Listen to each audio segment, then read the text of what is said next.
GKS educational spiritual videos నుంచి వస్తున్నటువంటి అద్భుతమైనటువంటి కథ. జీవితం అంటే నాకు ఇంతే రాసిపెట్టి ఉంది అనుకుని నా కర్మ ఇంతే అంటూ నిందించడం కాదు, జీవించడం అంటే నేర్చుకోవడం. సోక్రటీస్ గ్రీకు తత్వవేత్త. ఒకసారి ఆయనకు మరణశిక్ష విధించారు. తన ఉపన్యాసాలతో యువకుల్ని నాశనం చేస్తున్నానని అభియోగం. ఆయన్ని జైల్లో పెట్టారు. ఆ వివేకవంతుడంటే అందరికీ గౌరవం. పేరుకు జైల్లో పెట్టారు కానీ అందరూ వచ్చి ఆయన్ని చూసి వెళ్తున్నారు. శిష్య బృందం అయితే అక్కడే ఉండి కన్నీరు మున్నీరుగా విలిపిస్తున్నారు.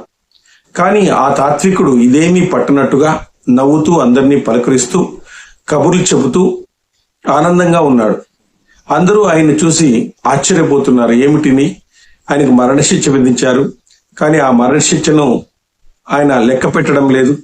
మరణం అంటే లక్ష్య పెట్టని ఆ మహానుభావుని చూసి విస్తుపోతున్నారు అందరూ కూడా.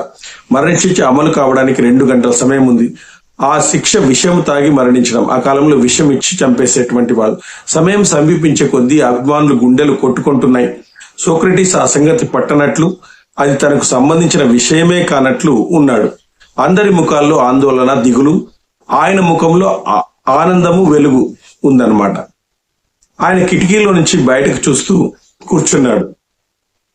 బయట ఒక చెట్టు కింద బిచ్చగాడు కూర్చొని లైర్ అనేటువంటి వాయిద్యాన్ని వాయిస్తున్నాడు. ఆ తీగల్ని మీటుతూ పాడుతున్న పాట సోక్రటీస్ మనసుకు చాలా నచ్చింది. కిటికీలో నుంచి చూస్తున్నాడు. అక్కడ పరవశంగా కళ్ళు మూసుకున్నాడు. చల్లటి గాలి ఆ పాటను మోసుకునొచ్చి పరిమళమంతా సోక్రటీస్ హృదయం తాకింది. ఎప్పుడూ ఆనందంగా ఉండే అతను మరింత ఆనందపడుతున్నాడు ఆ లైర్ వాయిద్యాన్ని వింటూ. సోక్రటీస్ మెల్లగా కళ్ళు తెరిచి జైలర్ని పిలిచాడు. జైలర్ ఎంతో గౌరవభావంతో దగ్గరకు వచ్చి ఏం కావాలన్నారు. సోక్రటీస్ కిటికీలో నుంచి చూపించి, మీకు అభ్యంతరం లేదంటే ఆ భిక్షగాన్ని ఇక్కడికి తీసుకుని వస్తారా? ఆ లైర్ వాయించేటువంటి భిక్షగాన్ని ఓసారి నా దగ్గర తీసుకుని రండి అంటాడు.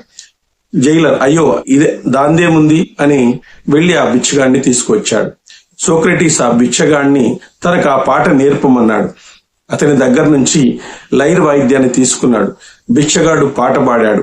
ఆ విధంగా భిక్షగాడు ఆ పాటను నేర్పించాడు. సోక్రటీస్ ఆ పాట పాడుతూ లైర్ వాద్యం వాయించాడు.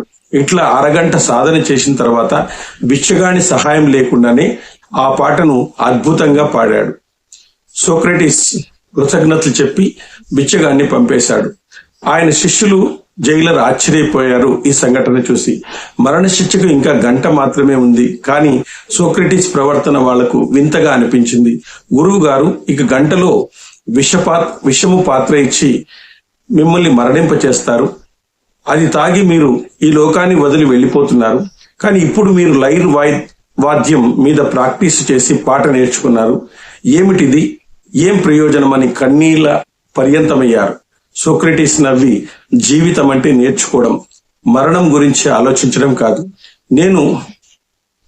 నువ్వు ఇక్కడున్న అందరము ఎప్పుడో ఒకసారి చచ్చిపోతాం. కానీ జీవించిన నాళ్ళు ప్రతి క్షణం విలువైంది. ఎప్పటికప్పుడు తెలియంది తెలుసుకోవడంలోని ఆనందం ఉంది. గంట క్రితం నాకు ఆ పాట తెలియదు, ఇప్పుడు నేర్చుకున్నాను. ఇంకా నా జీవితంలో గంట సమయం ఉంది, అంటే ఇప్పటికీ నేర్చుకోవడానికి అవకాశం ఉంది. కాబట్టి మనము ప్రతి క్షణము కూడా నేర్చుకోవడం అనేటువంటిది చేయాలి. We learn before the death. కాబట్టి మనం ప్రతి క్షణము కూడా నేర్చుకోవడం అనేటువంటిది చెయ్యాలి అని చెప్పేసి ఈ కథ మనకు గొప్ప సందేశాన్ని ఇస్తున్నది.